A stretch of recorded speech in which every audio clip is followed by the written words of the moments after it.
Assalamualaikum warahmatullahi wabarakatuh. Selamat siang semuanya.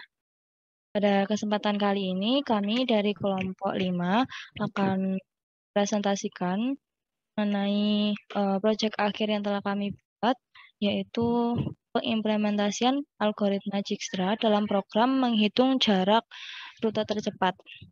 Adapun tugas ini dibuat untuk memenuhi tugas mata kuliah Matematika Distrik.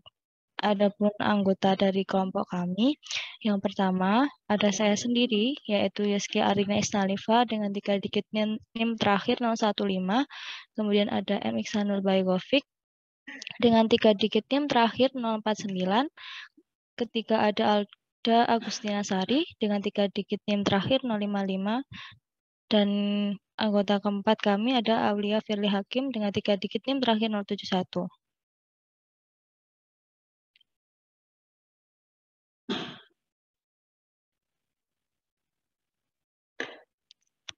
Berikut pembagian tugas kelompok saya sendiri, yaitu Yeski Arina Isnalifa, mendapat tugas yaitu pertama mencari referensi studi kasus yang akan dibuat, 2 membuat laporan bab 3 deskripsi studi kasus, 3 membuat laporan bab 2 bagian shortcut bahasa pemrograman Python, dan menyusun laporan serta presentasi. Yang kedua, M. Iksanul Baigovic mendapatkan tugas yaitu mencari referensi studi kasus yang dibuat, kedua membantu membuat program, ketiga membantu membuat penjelasan alur program, keempat membuat laporan bagian bab 3 hasil dan pembahasan, source code, dan output program, kelima presentasi. Selanjutnya, Alda Agustina Sari mendapatkan tugas untuk membantu membuat laporan bab 2 bagian matematika diskrit, algoritma Dijkstra, dan graph, dan selanjutnya adalah membuat latar belakang, membuat laporan bab 1, selanjutnya presentasi, dan yang terakhir adalah mengedit video. Selanjutnya untuk Aulia Firly Hakim mendapatkan tugas mencari referensi studi kasus yang akan dibuat, membuat dan mengimplementasi kode program, membuat penjelasan terkait alur program Python, kemudian presentasi, dan selanjutnya adalah mengupload video ke YouTube.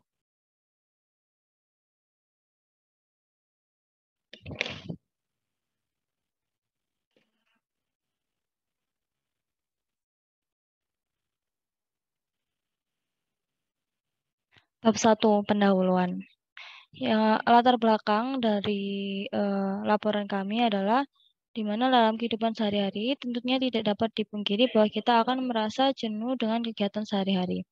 Ketika sedang merasa jenuh, pikiran akan langsung terfokus pada liburan. Namun, yang menjadi masalah ketika kita berpergian jauh adalah mencari rute terpendek agar dapat sampai pada lokasi tujuan dengan cepat, sehingga tidak membuat lelah di perjalanan. Nah, tidak hanya untuk liburan saja, terkadang di kota besar kita juga perlu berpikiran pasti akan mencari rute yang terpendek agar dapat cepat sampai pada lokasi tujuan. Salah satu contoh penerapan matematika diskrit dalam kehidupan sehari-hari yaitu pencarian rute terpendek. Pencarian rute terpendek sendiri membantu semua orang untuk lebih cepat sampai ke lokasi tujuan. Pencarian rute terpendek menggunakan algoritma Dijkstra ini merupakan salah satu topik dalam matematika diskrit yang dikatakan sebagai matematika teknik. Matematika diskrit sendiri menjadi landasan dalam mempelajari ilmu komputer seperti sistem operasi, basis data, struktur data, dan algoritma. Dalam matematika diskrit terdapat pengolahan angka-angka yang dapat digunakan untuk membentuk suatu rumusan atau logika pemrograman sehingga dapat menjadi dasar dalam pembuatan aplikasi. Selanjutnya adalah rumusan masalah. Berdasarkan latar belakang yang telah diuraikan di atas, rumusan masalah yang terdapat dalam rekapan ini adalah yang pertama adalah apa sih definisi algoritma Dijkstra, yang kedua adalah bagaimana sih cara membuat suatu program atau aplikasi dengan menerapkan algoritma cari rute terpendek. Selanjutnya adalah tujuan. Tujuan dari penulisan laporan ini adalah untuk mengetahui definisi algoritma Dijkstra, atau kedua mengetahui bagaimana membuat program atau aplikasi untuk mencari rute pendek, dan ketiga tujuan laporan ini juga adalah untuk memenuhi tugas akhir mata diskrit. Adapun manfaat dari dari penyusunan laporan ini adalah yang pertama untuk mengetahui bagaimana membuat website dengan logika matematika diskrit dan mengimplementasinya dalam program atau aplikasi. Dua, untuk mengetahui suatu program yang memberikan guna sebagai contoh penerapan matematika diskrit ke dalam pembuatan program.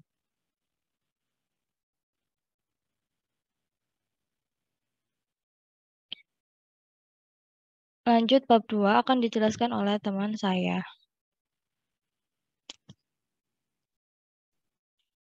Bab 2 atau kajian pustaka, yang pertama matematika diskrit. Matematika diskrit adalah bidang matematika yang membahas segala sesuatu yang bersifat diskrit. Diskrit di sini berarti tidak nyambung atau non-continuous. Objek yang dijelaskan dalam matematika diskrit yaitu bilangan bulat, grafik, proposisi, logis, dan lain-lain. Tidak berubah terus-menerus, tetapi memiliki nilai yang berbeda-beda. Beberapa hal yang dibahas dalam matematika ini adalah teori himpunan, teori kombinasi, teori bilangan, ordinal, fungsi, perulangan, teori graf, dan lain sebagainya. Matematika diskrit adalah mata kuliah utama dan dasar dalam bidang ilmu komputer atau ilmu komputer. Algoritma Dijkstra. Yang pertama, pengertian algoritma Dijkstra. Kata algoritma atau algoritm berasal dari kata algorism yang diambil dari nama penulis buku Arab yang terkenal, yaitu Abu Ja'far Muhammad Ibnu Musa al-Khwarizmi. Al-Khwarizmi dibaca orang barat menjadi algoritm. Munir 2015. Adapun pengertian algoritma adalah kumpulan instruksi atau perintah yang dibuat secara jelas dan sistematis berdasarkan urutan yang logis untuk penyelesaian suatu masalah. Sedangkan algoritma Dijkstra merupakan algoritma yang paling sering digunakan dalam pencarian rute terpendek. Sederhana penggunaannya dengan menggunakan simpul-simpul sederhana pada jaringan jalan yang tidak rumit. Camero 2006. Algoritma Dijkstra adalah sebuah algoritma yang dipakai dalam memecahkan permasalahan jarak terpendek atau shortest path problem untuk sebuah graf berarah, directed graph, dengan bobot-bobot sisi atau edge weights yang bernilai tak negatif. Namun, algoritma ini juga benar untuk graf tak berarah. Munir, Renaldi, 2001. Algoritma ini dipublikasikan pada tahun 1959, jurnal numeris matematik yang berjudul A Note on Two Problems in Connection with Graph, dan dianggap sebagai algoritma greedy. Permasalahan rute terpendek dari sebuah titik ke akhir titik adalah sebuah masalah klasik optimasi yang banyak digunakan untuk menguji sebuah algoritma yang diusulkan. Permasalahan rute terpendek dianggap cukup baik untuk mewakili masalah optimasi, karena permasalahannya mudah dimengerti, hanya menjumlahkan seluruh edge yang dilalui, namun memiliki banyak solusi. Yang kedua, ada sejarah algoritma Dijkstra. Jadi algoritma Dijkstra ini dibuat dan diterbitkan oleh Dr. Edsger W. Dijkstra, seorang ilmuwan komputer dan insinyur perangkat lunak Belanda yang brilian. Pada tahun 1959, dia menerbitkan artikel 3 halaman berjudul Note on Two Problems in Connection with Graph, di mana dia menjelaskan algoritma barunya, yaitu algoritma Dijkstra. Selama wawancara pada tahun 2001, Dr. Dijkstra mengungkapkan bagaimana dan mengapa dia merancang algoritma. Apa sih cara terpendek untuk melakukan perjalanan dari Rotterdam ke Groningen? Ini adalah algoritma untuk menemukan jalur terpendek yang saya rancang dalam waktu sekitar 20 menit. Suatu pagi saya berbelanja di Amsterdam dengan tunangan muda saya, dan kami merasa lelah. Kami duduk di teras kafe untuk minum secangkir kopi, dan saya hanya memikirkan apakah saya bisa melakukan ini, dan saya kemudian merancang algoritma untuk jalur terpendek. Seperti yang saya katakan, penemuan ini hanya saya temukan dalam waktu 20 menit. Faktanya, itu diterbitkan pada tahun 1959, 3 tahun kemudian. Pemublikasiannya cukup bagus. Salah satu alasan mengapa itu sangat bagus adalah karena saya mendesainnya tanpa pensil dan kertas. Tanpa pensil dan kertas, Anda hampir dipaksa untuk menghindari semua kerumitan yang bisa dihindari.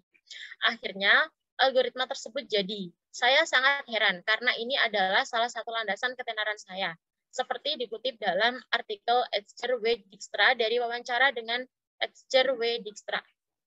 Lalu ada konsep dan teori algoritma Dijkstra. Algoritma ini bertujuan untuk menemukan jalur terpendek berdasarkan bobot terkecil dari satu titik ke titik lainnya. Misalkan, titik menggambarkan gedung dan garis menggambarkan jalan. Maka algoritma Dijkstra melakukan kalkulasi terhadap semua kemungkinan bobot kecil dari setiap titik.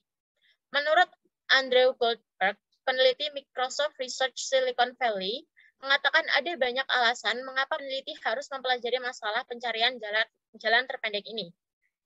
Jalan terpendek adalah masalah optimasi yang relevan untuk berbagai macam aplikasi, seperti jaringan routing, game, desain sirkuit, dan pemetaan.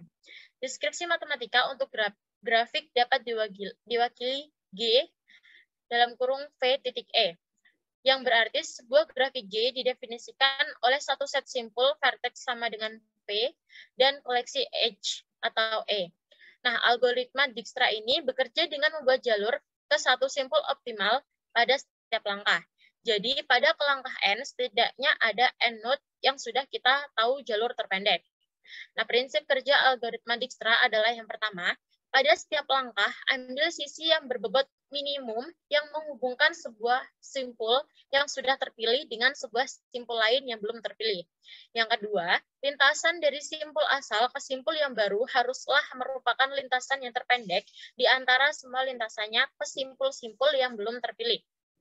Nah, ada langkah-langkah algoritma Dijkstra yang dapat dilakukan dengan langkah-langkah seperti berikut. Yang pertama, tentukan titik mana yang akan menjadi node awal. Lalu, beri bobot jarak pada node pertama ke node terdekat satu persatu. Dijkstra akan melakukan pengembangan pencarian dari satu titik ke titik lain dan ke titik selanjutnya tahap demi tahap. Yang kedua, beri nilai bobot atau jarak untuk setiap titik ke titiknya. Lalu, set nilai 0 pada node awal dan nilai tak terhingga pada node akhir. Node lain, ini belum terisi. Lalu yang ketiga, semua node yang belum dilalui dan set node awal sebagai node keberangkatan. Nah, dari node keberangkatan ini, pertimbangan node tetangga yang belum dilalui dan hitung jaraknya dari titik keberangkatan. Jika jarak ini lebih kecil dari jarak sebelumnya, hapus data lama, simpan ulang data jarak dengan jejak yang baru. Saat kita selesai mempertimbangkan setiap jarak terhadap node tetangga, tandai node yang telah dilalui sebagai node dilewati. Nah, node yang dilewati ini tidak akan pernah dicek kembali. Jarak yang disimpan adalah jarak terakhir dan yang paling minimal bobotnya. Set node belum dilewati dengan jarak terkecil dari node keberangkatan sebagai node keberangkatan selanjutnya dan ulangi langkah-langkahnya. Pembahasan kedua ini mengenai graf.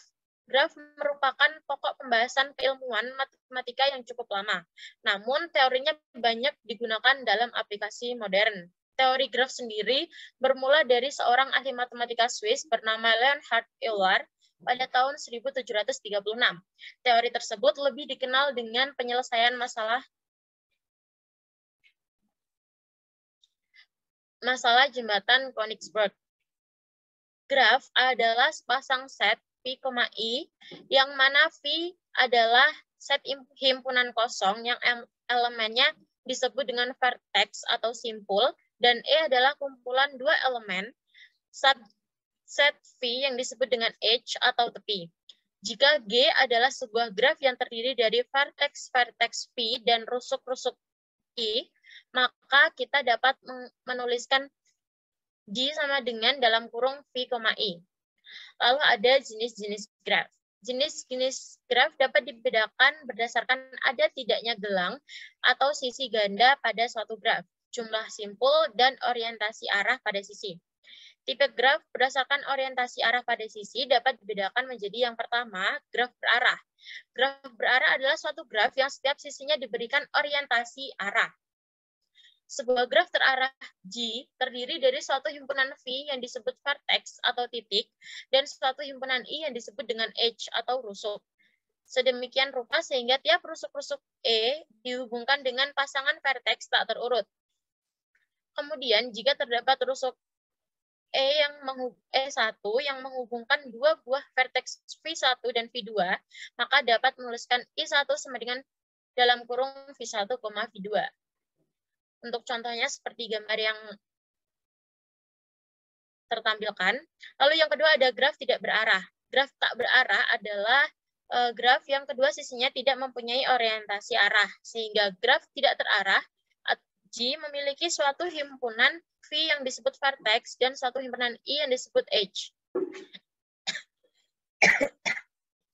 Tiap rusuk-rusuk I dihubungkan dengan pasangan vertex tak terurut. Kemudian, jika terhadap rusuk E1 yang menghubungkan dua buah vertex V1 dan V2, maka kita dapat menuliskan E1 sama dengan dalam kurung V1, V2 atau E1 sama dengan dalam kurung V2, V1.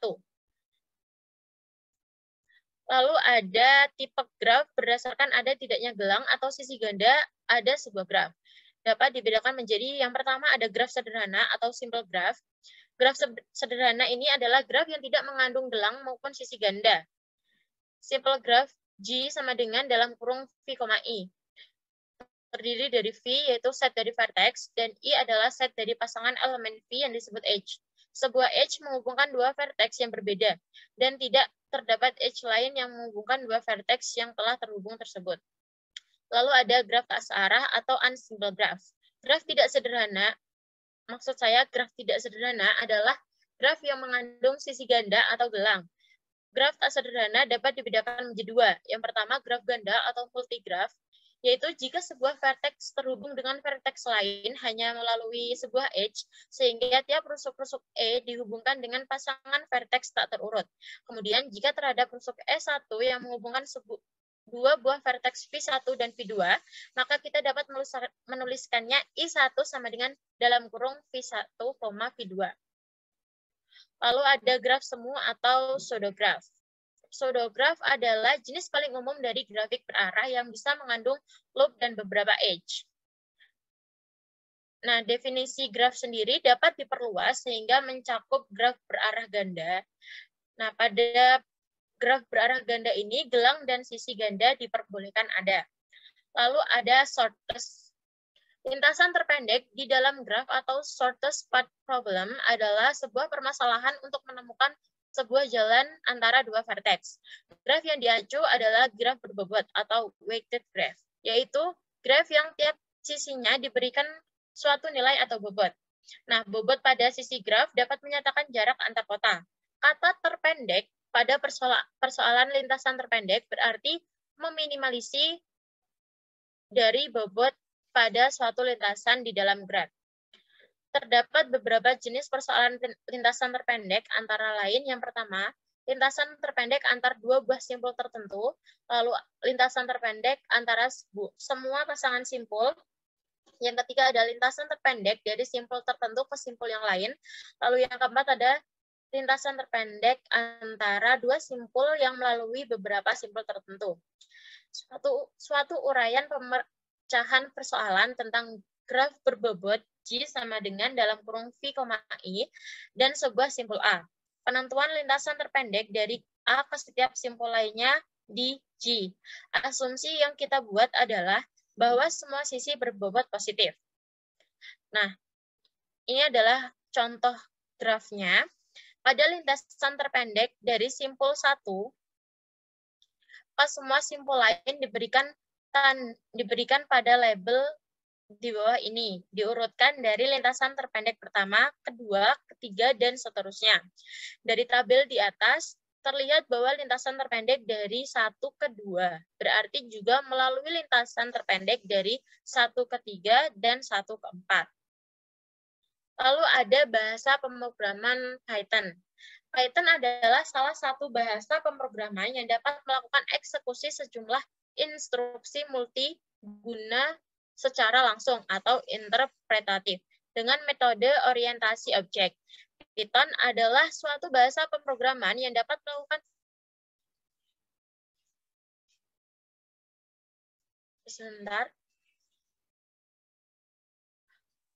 Python adalah salah satu bahasa pemrograman yang dapat melakukan eksekusi sejumlah instruksi multiguna secara langsung atau interpretatif dengan metode orientasi objek atau object-oriented programming, serta menggunakan semantik dinamis untuk memberikan tingkat keterbacaan sintaks. Sebagian lain mengartikan Python sebagai bahasa yang kemampuan menggabungkan kapabilitas dan sintaks kode yang sangat jelas dan juga dilengkapi dengan fungsionalitas pustaka standar yang besar serta komprehensif. Python sendiri menampilkan fitur-fitur menarik sehingga layak untuk kita pelajari. Yang pertama, Python memiliki tata bahasa dan skrip yang sangat mudah untuk dipelajari. Python juga memiliki sistem pengelolaan data dan memori otomatis. Selain itu, modul pada Python selalu diupdate. Ditambah lagi, Python juga memiliki banyak fasilitas pendukung. Lalu ada Visual Studio Code. Visual Code Studio adalah sebuah code editor gratis yang bisa dijalankan di perangkat desktop berbasis Windows, Linux, dan macOS. Kode editor ini dikembangkan oleh salah satu raksasa teknologi dunia, yaitu Microsoft. Nah, Visual Studio Code ini juga kompatibel dengan bahasa dan runtime environment yang lain seperti PHP, Python, Java, dan .NET. Hal ini berkat ekosistem yang luas dan ketersediaan extension yang melimpah. Lalu untuk bab 3 akan dijelaskan oleh teman saya. Selanjutnya, bab 3, hasil dan pembahasan. 3.1, analisis dan konsep sistem. Program pencarian lintasan terpendek pada penelitian ini, kami menggunakan algoritma Dijkstra dalam penerapannya. Program ini dirancang dengan menggunakan bahasa pemrograman Python. Pada proses ini, kami akan menampilkan sebuah matriks berbobot dan menampilkan hasil pencarian berupa lintasan terpendek pada graf. Metode ini dikembangkan untuk menyelesaikan persoalan pencarian lintasan terpendek dengan pada graf bersambung berarah. Cara kerja dari program adalah kita hanya perlu memasukkan titik-titik yang ada sekaligus memasukkan jarak yang ditempuh di setiap titik. Maka setelah itu kita run program tersebut langsung akan keluar hasilnya. Dalam mencari jalur terpendek ada beberapa faktor yang perlu diperhatikan, yaitu yang pertama adalah graf. Graf di sini didefinisikan sebagai sebuah pasangan himpunan F, E, di mana V, E, di mana V sama dengan himpunan vertex, bisa terdiri dari V1, V2, V3, sampai dengan Pn, dan yang menghubungkan vertex yang satu dengan yang lain akan diberi nilai dengan himpunan X ke yang dapat ditulis dengan P, E1, E2, E3, sampai dengan En. Berdasarkan orientasi arah pada sisi, graf sendiri diberikan menjadi dua jenis, yaitu satu graf berarah, atau disebut juga dengan direct graph atau digraph. Yang kedua ada graf tak berarah atau undirect graph. Selain itu juga terdapat istilah lain, yaitu ada graf berbobot atau Y graph dan graf tak berbobot. Jika graf yang diberikan adalah graf berbobot, maka elemen matriks yang terhubung antara vertex adalah graf. Dalam aplikasi yang dirancang, maka graf harus diinput dan ditentukan sesuai dengan peta lokasi yang telah dianalisa dan juga diamati. Selanjutnya adalah proses graf. Pada algoritma Dijkstra sendiri, digunakan pada algoritma Dijkstra menggunakan diagram pohon atau tree untuk menentukan jalur lintasan terpendek dan menggunakan graf yang berarah. Algoritma Dijkstra sendiri mencari jarak terpendek dari node asal ke node yang terdekatnya, kemudian ke node berikutnya, dan seterusnya. Secara umum, sebelum dilakukan iterasi, algoritma sudah mengidentifikasi jarak terdekat dari I1 node terdekatnya. Jika seluruh node berbobot tertentu yang positif, maka node yang terdekat berikutnya dari node asal dapat ditemukan selama node berdekatan dengan node TI. Kalau node yang berdekatan dengan node ini nanti akan menjadi kandidat dari algoritma Dijkstra untuk memilih node berikutnya dari node asal. Contoh dari graf yang akan diselesaikan dengan algoritma Dijkstra sendiri sebagai berikut. Berikut merupakan contohnya. Pada gambar titik 8, pencarian lintasan terpendek dari titik A hingga ke titik D dapat dilakukan dengan beberapa iterasi yang dapat ditabulasikan menggunakan penerapan pencarian lintasan terpendek menggunakan algoritma Dijkstra. Setiap titik menggambarkan pada setiap titik tersebut menggambarkan sebuah kota, di mana titik A itu permisalan dari kota Surabaya, B itu kota Sidoarjo, C kota Malang, D kota Batu, E kota Krian, F kota Mojokerto. Nah, berikut merupakan langkah-langkah untuk menentukan jarak terpendek dari titik A hingga titik D dengan beberapa iterasi dapat ditabulasikan sebagai berikut.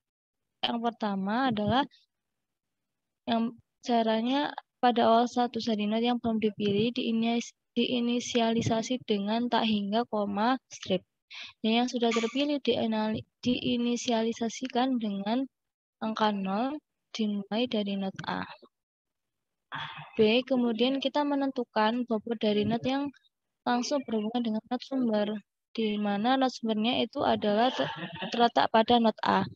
Seperti dari not A ke not B, memiliki jarak 26, kemudian dari not A ke not E memiliki jarak 28, dan untuk not E, F diinisialisasikan dengan tak hingga koma strip, karena tidak ada lintasan yang menghubungkan secara langsung dengan not A. Selanjutnya, C, predesesor atau not sumber dari not A, B, C, D adalah A, karena jarak dihitung dari not A, sehingga not A disebut predesesor atau not sumber.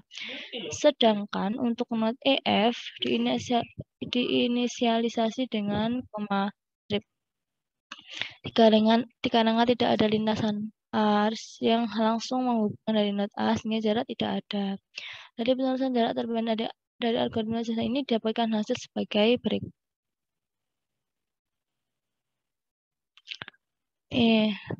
Berikut merupakan tabel hasil dari perhitungan konsep lintasan jalur terpendek. Di mana di iterasi pertama, titik A mempunyai nilai 0, strip dan ditemukan hingga memiliki iterasi ke-6, di mana untuk menempuh jarak dari titik A ke titik D dibutuhkan jarak 109 km. Program ini akan berhenti jika semua not sudah terpilih, sehingga akan menghasilkan jalur terpendek dari not A ke setiap not yang ada. Untuk melihat jalur mana yang terpilih dapat ditelusuri dari prodesesornya. Pencarian rute terpendek mulai dari titik A, kota Surabaya, sampai ke titik D sama dengan kota Batu. Sudah terlihat pada tabel bawahnya di mana setiap lokasi A atau kota Surabaya menuju ke setiap titik pada gambar menghasilkan jarak terpendek. Titik A menuju ke titik B memiliki jarak 26 km, titik A menuju ke titik B memiliki jarak singkat sekitar 97 km, titik A menuju ke titik D memiliki jarak sekitar 109 km, titik A menuju ke titik E memiliki jarak sekitar 20 km, titik A menuju ke titik F memiliki jarak sekitar 48 km. Setelah ditentukan setiap titik dan jarak yang telah terhitung, kita lanjutkan ke program perhitungan di mana dalam program kita mau mencari jarak atau kita deklarasikan di kota kita berada, di kota tujuan yang kita ingin tahu jarak. Selanjutnya akan dijelaskan oleh teman saya. Selanjutnya saya ambil alih. Izinkan saya untuk share screen untuk program yang telah dibuat. Oke, saya lanjutkan untuk mengenai demo program yang telah dibuat. Di sini untuk pertama float dideklarasikan menggunakan infinity. Selanjutnya untuk deklarasi kedua yaitu menggunakan mulai untuk lokasi awal, dan untuk lokasi pemberhentian yaitu lokasi tujuan dengan Batu, dan lokasi utama yaitu Surabaya. Selanjutnya untuk deklarasi mengenai lokasi, di sini menggunakan di dalam dictionary-nya mengenai kota Surabaya ke Sidoarjo memiliki 26,1 km, dan untuk jarak Surabaya ke Krian memiliki jarak 28,8, dan untuk Sidoarjo ke arah Surabaya memiliki jarak 26,1, ke Krian memiliki jarak 16,6, ke Malang memiliki jarak 21,3, dan untuk deklarasi Kriannya sendiri Surabaya memiliki 28,8 km, Mojokerto memiliki arah jarak yaitu 20,6, ke Sidoarjo 16,6. Selanjutnya untuk kota Mojokerto ke Malang memiliki jarak 119,6, dan ke Rian memiliki jarak 20,6, ke Batu memiliki jarak 61,4. Ke Malang menuju ke Sidoarjo memiliki jarak 71,3 dan ke Mojokerto memiliki jarak 7.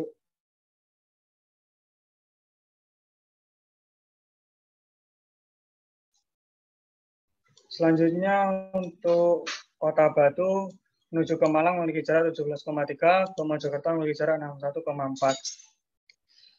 Di sini saya memiliki deklarasi distance, yaitu jarak yang ditempuh, dan untuk city sendiri ini adalah kota lokasi, yaitu Surabaya, Sidoarjo, Malang, Batu, Krian, dan Mojokerto. Untuk loopingnya didefinisikan ke lokasi node awal, yaitu distance node infinity, inisialisasi dis dengan nilai infinity di atas ini. Selanjutnya untuk distance mulainya menggunakan jarak pertama yaitu 0. Algoritma untuk mencari nilai node yang memiliki jarak yang ingin ditempuh yaitu depth, find, charted node, distance, node, checked. Untuk lower disk infinity-nya yaitu artinya lower disk yang memiliki nilai awal maksimal infinity. Dan untuk loopingnya kita menggunakan distance awal. Jika node is not checked and distance not lower disk, apabila dalam bentuk belum pernah dikunjungi, untuk lower disk distance not lower disk ditemukan dengan node sekarang. Dan selanjutnya yaitu pengecekan dengan node yang sekarang. Selanjutnya return untuk mengulangi node jarak paling kecil. Selanjutnya akan dilanjutkan oleh teman saya yaitu Lutfi Hakim. Untuk algoritma Dijkstra, yang pertama kita lakukan adalah mengecek semua node. Bila node belum dikunjungi atau belum dicek, maka yang pertama kita lakukan adalah find cheapest node, di mana kita cari jarak minimal dari distance awal. Distance awal ini berdasarkan variabel distance mulai. Lalu setelah itu kita buat variabel dis, di mana ini untuk jarak node yang sekarang, lalu child dis. Ini untuk node yang terhubung dan node yang akan dikunjungi. Lalu kita lakukan looping untuk semua node, dan kita lakukan pengecekan apabila jarak lebih besar dari distance tambah child dis, maka distance sama dengan dis tambah child dis. Lalu kita rubah city menjadi node yang sekarang. Lalu setelah itu kita hapus node yang sekarang dari antrian node check karena node tersebut sudah dicek oleh algoritma ini. Lalu selanjutnya setelah kita hapus, kita lanjut ke node selanjutnya dengan find cheapest node, distance sama dengan node check. Jadi ini looping sampai semua node sudah dicek.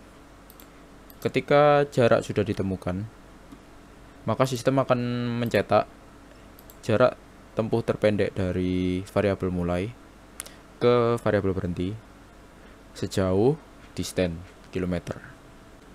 Lalu yang terakhir pada bagian percetakan rute terefisien, kita lakukan pengecekan distance. Apabila distance kurang dari infinity, maka alur pasti ditemukan. Lalu selanjutnya kita buat variabel alur, lalu i sama dengan 0. Lalu selanjutnya kita lakukan pengecekan lagi. Apabila mulai tidak ada di dalam alur, maka alur ditambah kota atau city sesuai dengan alur i.